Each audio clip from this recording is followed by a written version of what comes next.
How to log in into FNBO credit card account online.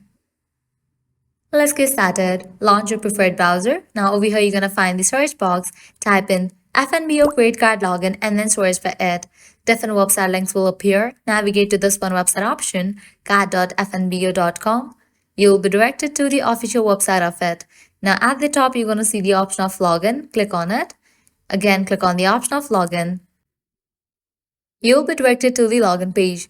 Now from here you can easily get access to your account. All you have to do is provide the credentials. First up, go ahead and type in the user ID, then type in the password. If you want to save your login info, check in for the option of Remember Me.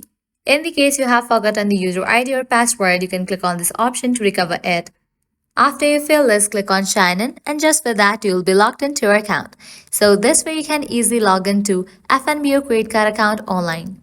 At the end, if you guys find this video helpful, don't forget to like, share and subscribe to our channel. Thanks for watching.